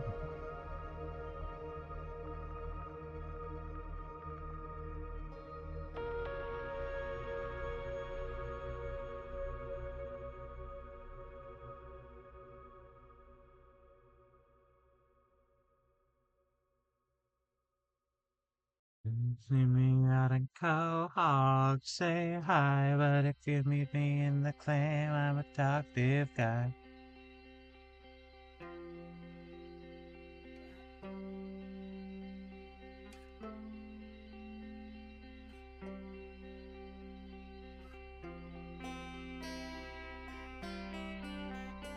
I like how things are coming along.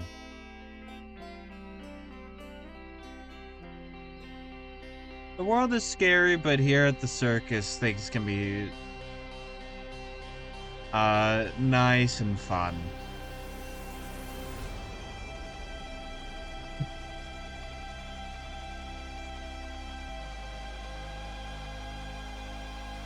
Come, stay at the circus. Become one with the circus.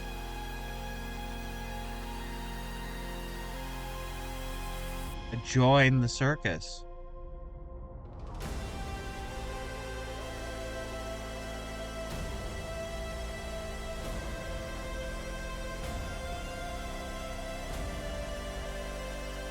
God, I just thought of a funny message for subscribers. Has become one with the clowns.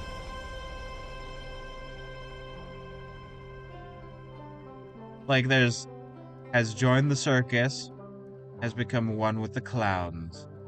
Very funny.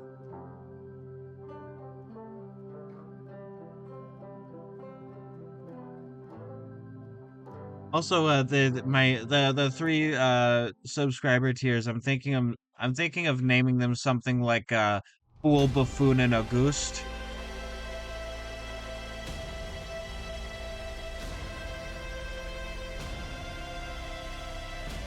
Because those are different titles for clowns. Auguste is more of an official title, though. Fool and Buffoon are just words. As far as I know, I need to look into that more.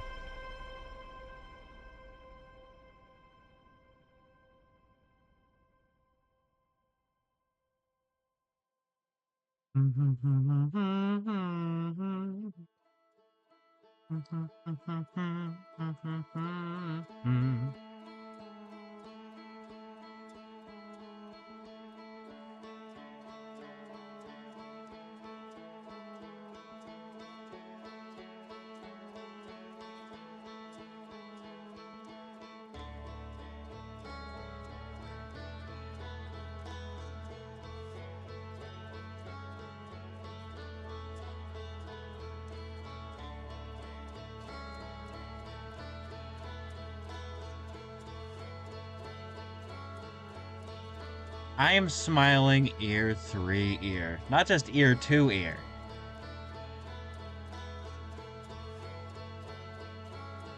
Cause like I am so happy. I'm having such a good time. I'm sorry if I'm not talking too much. You know, this is fun.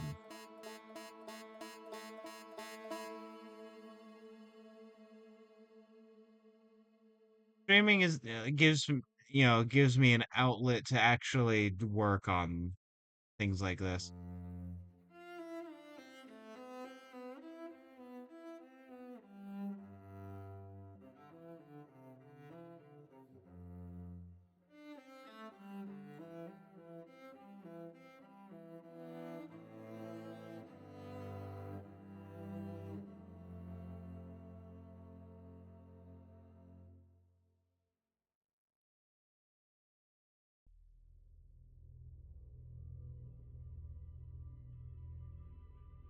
Give me the claim I'm a talkative guy.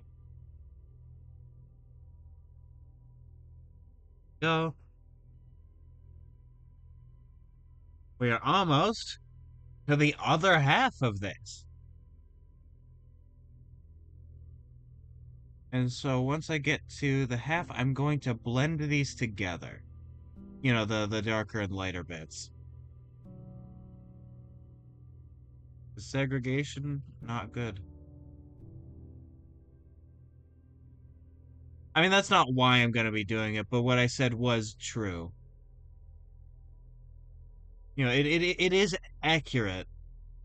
Segregation, bad.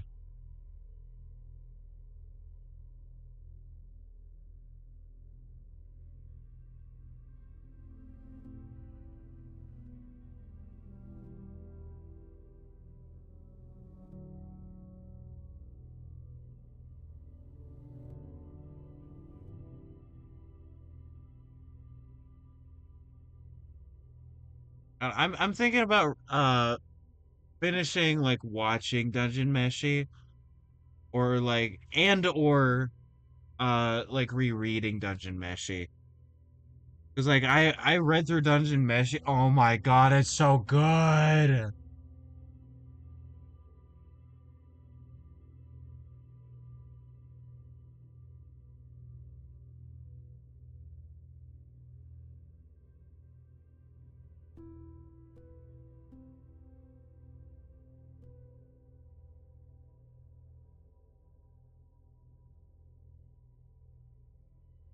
I wanna get up and say good morning USA. But yeah, no, it absolutely fucking adore it.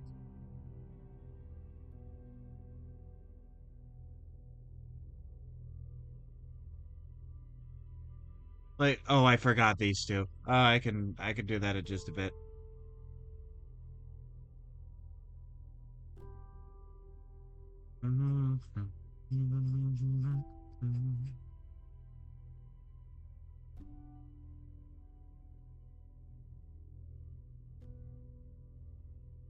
Like just the world building, the plot writing, the character writing,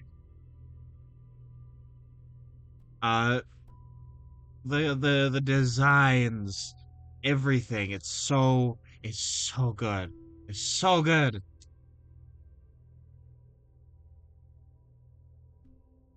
I might like Dungeon Meshi personally better than Full Metal Alchemist. Not as much as One Piece though. One Piece is still my favorite.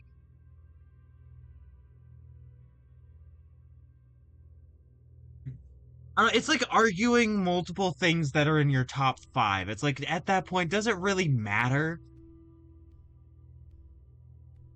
Like if they're all some of my like I if all of them are some of my favorites, does it really matter which one is the more favoritist? Like versus which one's at the absolute top?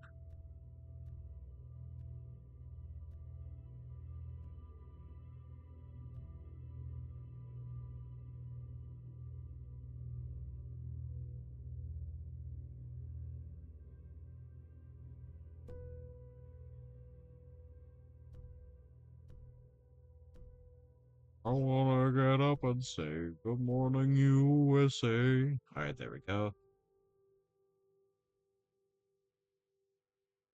Then I need okay, so I'm actually gonna mirror you for now.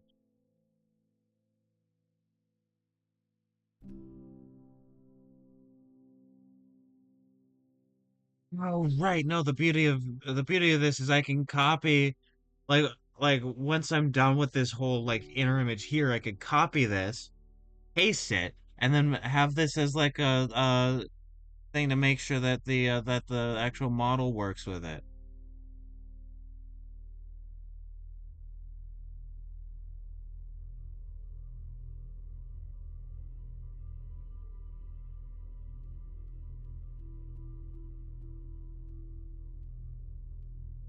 I'm so smart.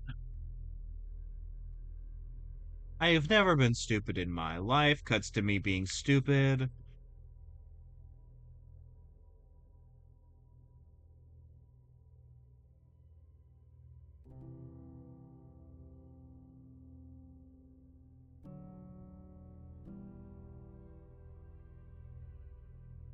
I get up and say.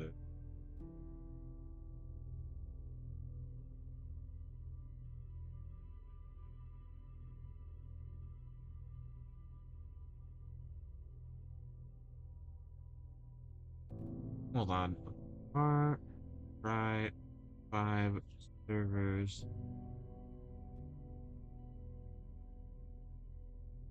Let me look. Decline. Okay, it says things are up. That's good. Let's hope it stays that way.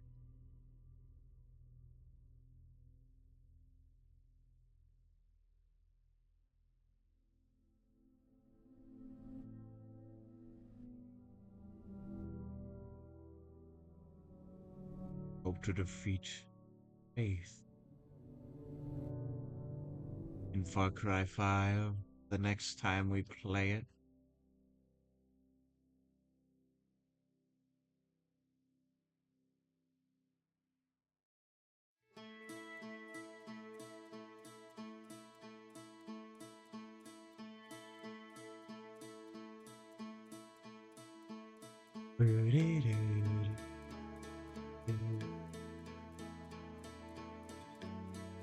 Oh god, that's such a funny thumbnail. Oh my god. I know what I'm gonna do for the VOD where like we defeat Faith.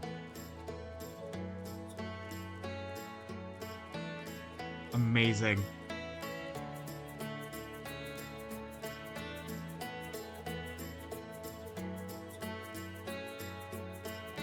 Yeah, I know what I'm gonna do. Oh god. You know that meme where like the person is holding their hand through the noose? It's that but Faith. Because that literally, spoiler alert, that literally happens at one point.